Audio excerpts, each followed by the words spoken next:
This is Curious Brain Thoughts.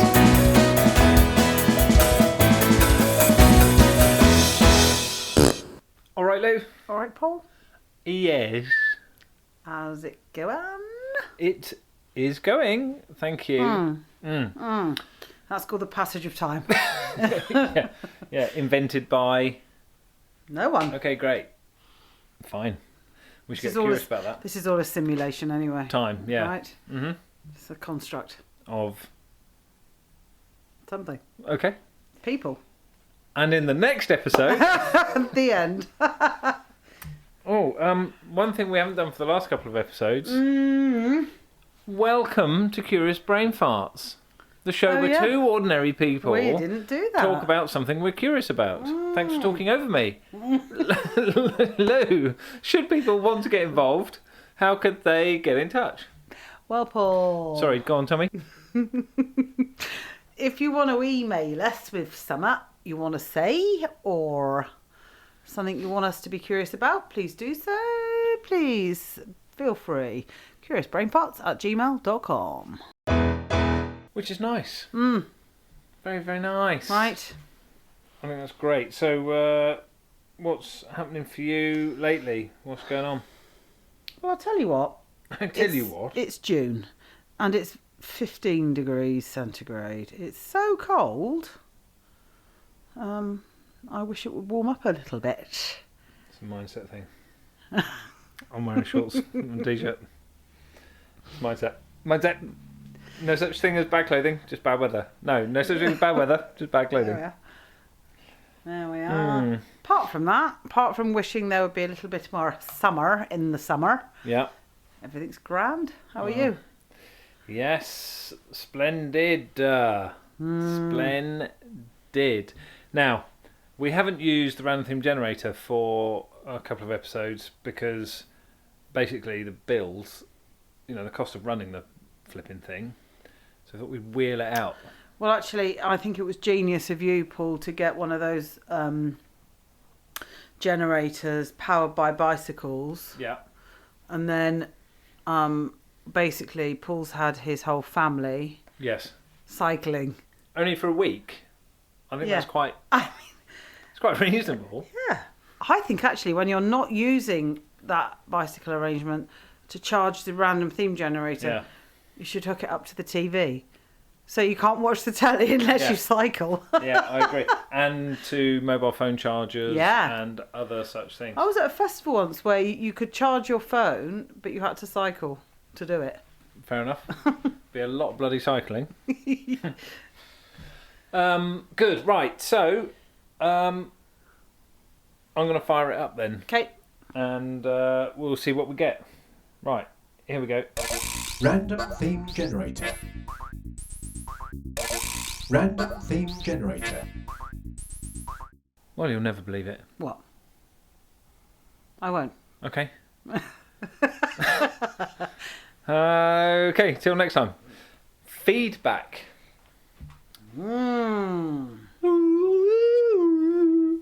What was that?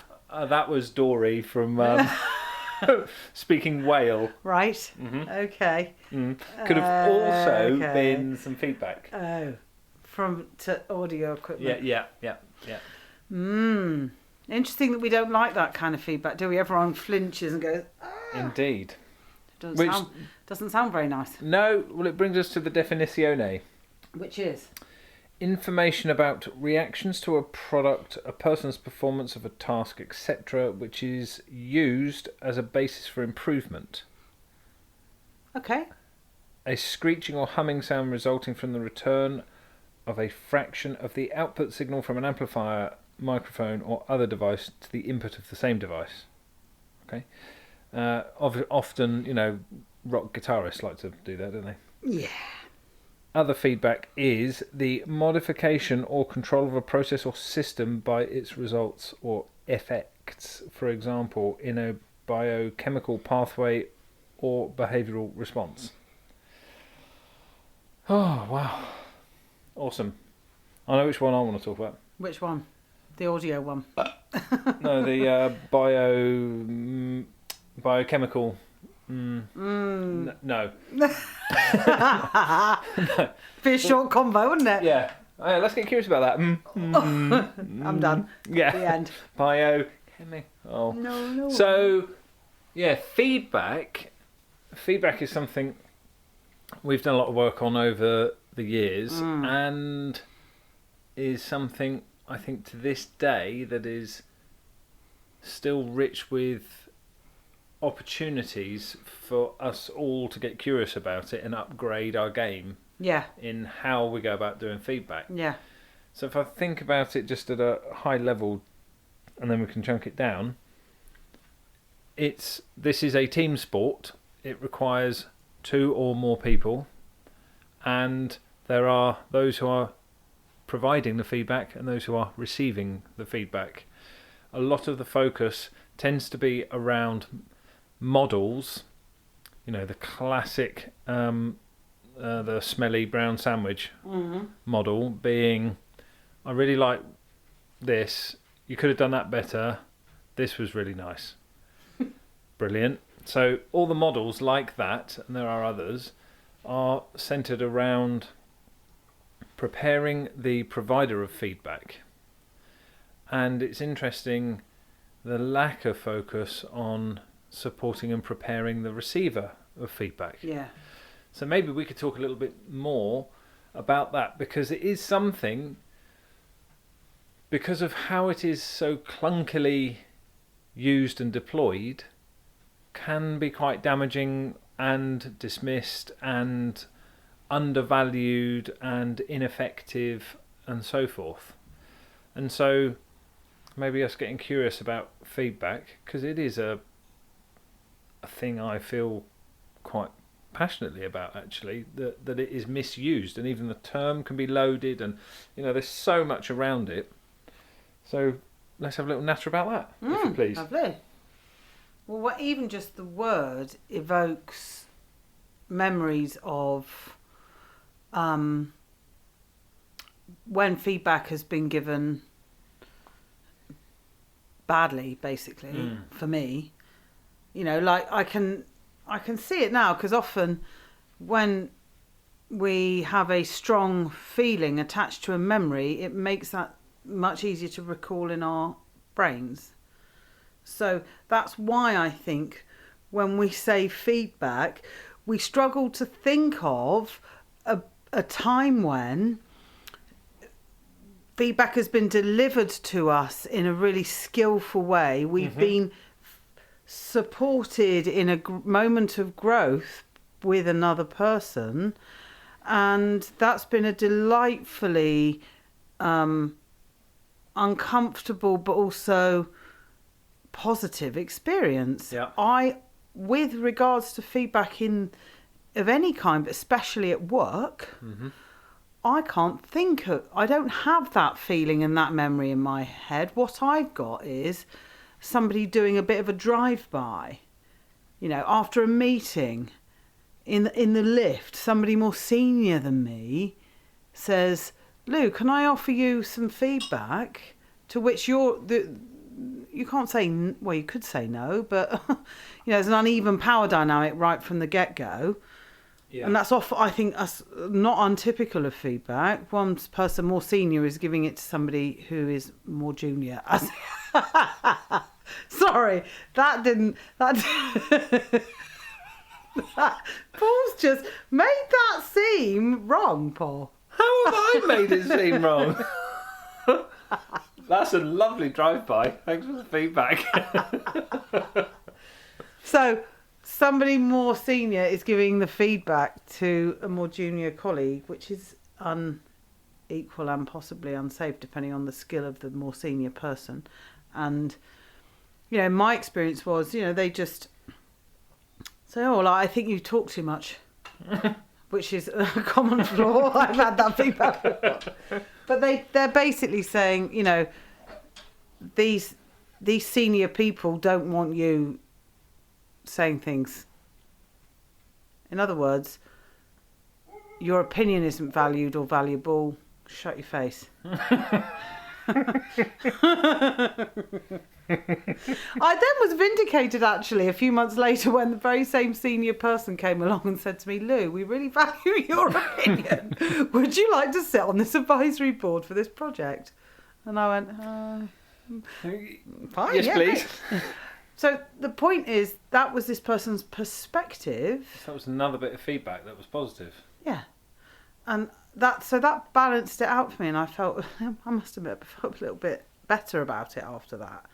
But the intention of that person was not to give me a constructive place where I could grow my self-awareness. It was, you're doing this, stop doing it. Mm-hmm. End. Yeah. So, it's a very long and winded verbal diarrhea way of saying feedback is psychologically unsafe, often has uneven power dynamics baked into it, and the care and attention that all these models give to the people who are actually delivering the feedback is because and there's nothing for the people who are then on the other end of that delivery. Well, that's because I don't think these people actually necessarily care a huge amount. They want to deliver the message. They don't necessarily tune into who the other person is on the other end. What I love is the expression feedback is a gift. Because, what you've just described was like a small grenade. It's like, thanks for tearing a chunk out of me. Yeah. And in order for feedback to really be a gift, it needs to look different. It can look different. And so how can feedback actually be a gift? Well, I guess for the person who is providing the feedback, the first question to ask yourself is this of any value? What is the value of this to the other person? How is it going to support them, help them grow if that's what they want to do? Because you will encounter people, I'm sure, who are quite stuck in their thinking, in their ways, whatever it happens to be. And no matter how much feedback you provide, it bounces off the surface. They're not interested. So therefore, if your piece of feedback, which you think of is a gift, is, there's a different way of doing this, John, or whomever, and they are someone who is stuck in their ways and in their thinking and so forth, it's not actually a gift. No. It's one of those ones that you just want to pass on to someone else as quickly as you can because you've got no use for it. So therefore, how can you give feedback to somebody like that in a way that is a gift? So it requires really this dialogue, because if you don't understand what it is, in this example John is trying to do, then how do you know what a gift looks like? It's like, I can't buy something for you, Lou, if I don't know anything about you. Well, you can. Well, obviously I can. I can't buy anything of value to you if I don't know anything about you. You could feel good about giving me said gift. Oh, yeah. Big up your big bad self. Our dad used to say that's about as useful as an ashtray on a motorbike. So I could give you an ashtray for a motorbike. Yeah. So you feel good about it. I'm straight down the charity shop with said motorbike with ashtray on it. And I think, in my experience, quite often feedback is a mechanism that is used for somebody to ask the other person to own how they feel. So, for example, Paul's done something to frustrate me, and I say to Paul, when you did that, I was frustrated. That's not feedback, that's a commentary. Mm-hmm. And Paul could be justifiably say to that, okay, thanks for letting me know. Yeah, bye. The end.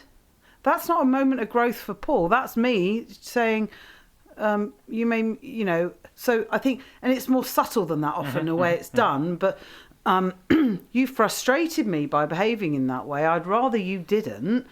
So because of my feelings about your behaviour, I'm going to ask you to modify your behaviour. Now, you could be justified in saying, well, that sounds very much like a you problem. Yeah.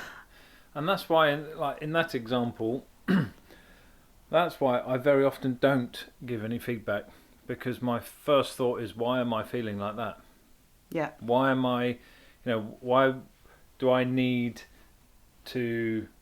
feel the need to say something like, I can't even remember what you just said. Oh, that you've done something to annoy me. Well, that, please don't do that because it's really annoying. Okay. Why do I feel the need to say that? Because it's obviously triggering something within me. Is that because it's a behaviour I recognise that I don't like about myself, that I'm seeing in the other person? Interesting.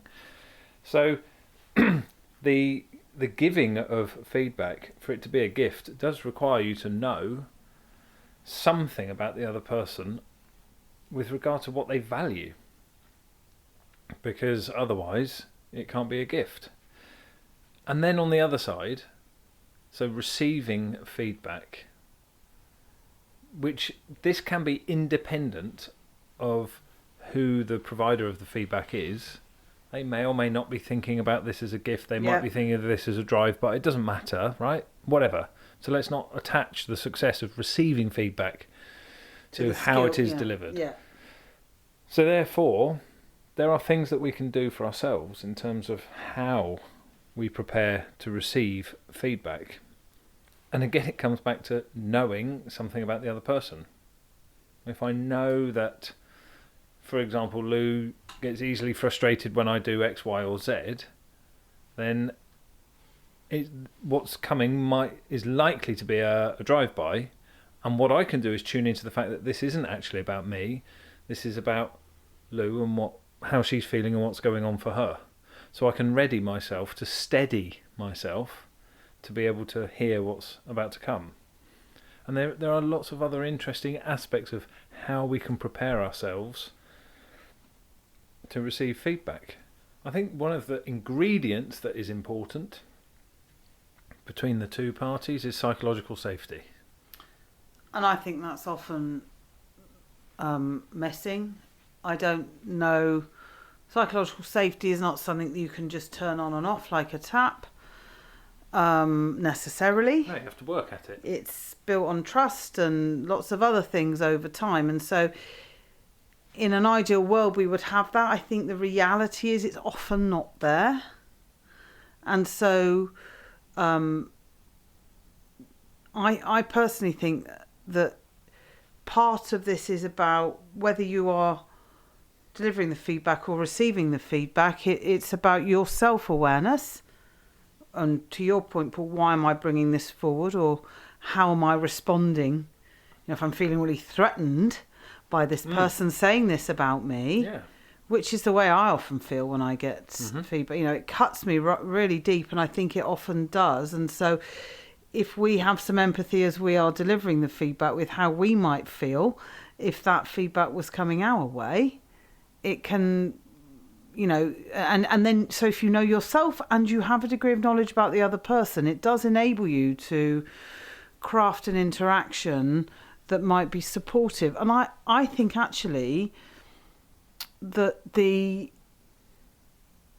feedback is really a perspective. Yeah. It's a point of view. Mm-hmm. So for it to be a dialogue, as you're saying, is opening up the floor to say, well, this was my perspective on the meeting. What is your perspective? And it's not necessarily that one is right and one is wrong. I think that's the other thing about feedback. The perception is I'm delivering the feedback, therefore I've got the valid point of view, almost. Mm-hmm. And you are the person who's been annoying, and therefore you have to accept that. And so there's almost an air of judgment baked into it, which is difficult. I think there always is an air of judgment, even with your two examples of the same person, one time saying you talk too much, and then the other time saying we really value your input, and you don't feel like you'd really done anything different. So that's two different situations where the person has come to two two different types of feedback, one critical and one praising, from the same person when you've not really done anything differently. Yeah. So there is always judgment involved with feedback, and I think one of the things that I continue to work on for myself in terms of receiving feedback, I'm very mindful, very, very mindful of giving feedback. One of the things with receiving is that I can notice the type of feedback. For example, if it is heavily judgment based and maybe something about me, that where somebody is trying to make me own an attribute or whatever, then that is obviously not about me, it's about the other person. And so as a result, not jumping on top of their story that they are telling and trying to stand in my place, in my truth. It's resilience, really, is what it's about. And also, even you take that into the positive feedback realm, it's in a way also easy for me to dismiss. If someone is giving me some feedback which is complimentary, oh, well done, I thought you did really great at this thing and that was super, I can often minimise that. So I can find that I will maximise the validity of critical feedback and minimise the validity of positive feedback. Yeah, definitely. Which is really good to be aware of, and just trying to notice that in the moment. That's great. I'm feeling a bit unsteady, unsettled by what I'm hearing and so on. Wow, how much am I really attaching myself to whatever is being said? And I think one of the tricky things that I've observed is that people who are delivering feedback need to feel seen and heard. Yeah. So does the person who's listening to the feedback. Mm-hmm. So if you are delivering the feedback and you feel like the person who you're talking to is basically not acknowledging in any way that their behaviour has had an impact, then, albeit unintended, but so let's take that frustration example. Mm-hmm.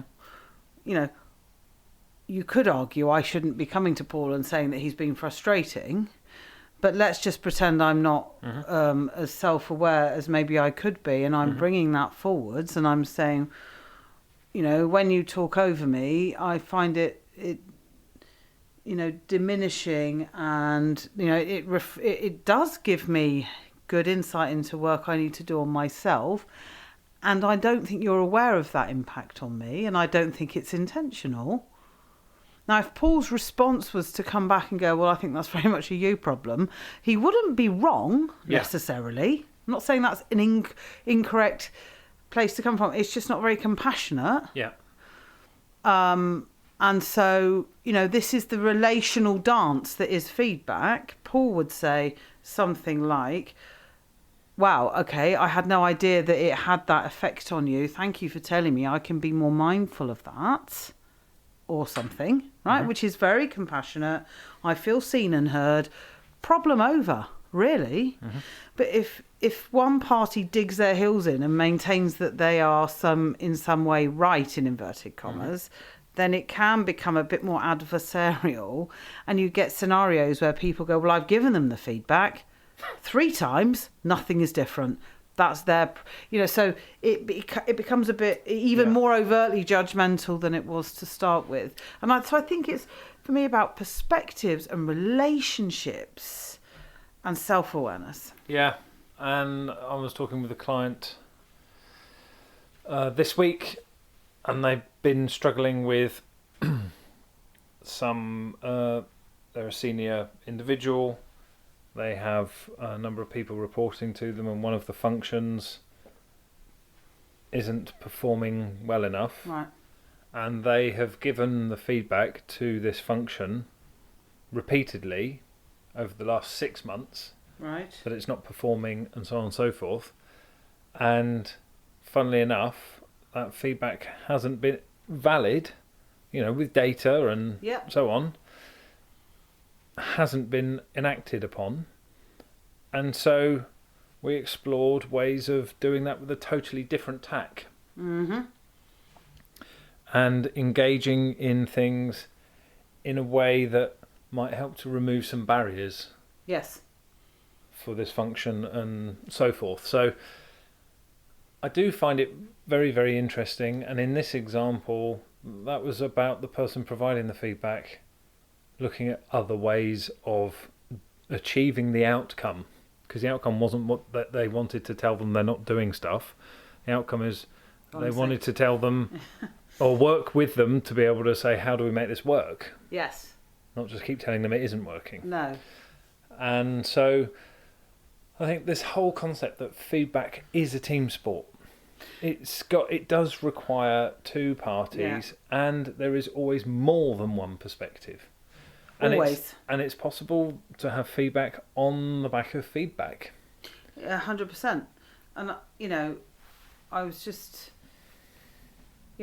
thinking as you were talking that if the intent of the feedback is for something to be different, then, and I think some of the better feedback models do end up in a dialogue. Mm-hmm. It's not a drive-by. They end up in, they do enter into this dialogue space, where that can be a really nice supportive conversation, depending on what the feedback is and whether it's functional or individual or whatever. It's about your ability to listen. It's about your ability to ask good quality questions. It's about your ability to park the concept of what's right and what's wrong, to accept and acknowledge other perspectives. I think when somebody's in a leadership position, how they address things that are not going the way they want them to go, I think that really reveals who they are as a leader. Yeah, absolutely. So it's much more of a conversation. Be prepared for feedback to be a conversation. Has to be. And for more than one thing to be on the table, more than one perspective to be on the table. Yeah. And notice your part in the feedback, because you might start off as the provider and turn into the receiver. Yeah. So be prepared to move positions. Yes. So there's loads of different things that we can do. And it's a massive topic, and we could probably keep going for another half an hour. We probably could. So let's not. Let's leave it there. Yeah. So if you've got any questions on feedback, great. Hopefully there's some food for thought there, and we don't profess to have any/all of the answers. In which case you've just wasted half an hour. Thanks so much for coming. Well, yeah. Good stuff. Amazing. Splendid. And we bid you a farewell. Good evening. Goodbye. Bye. Bye.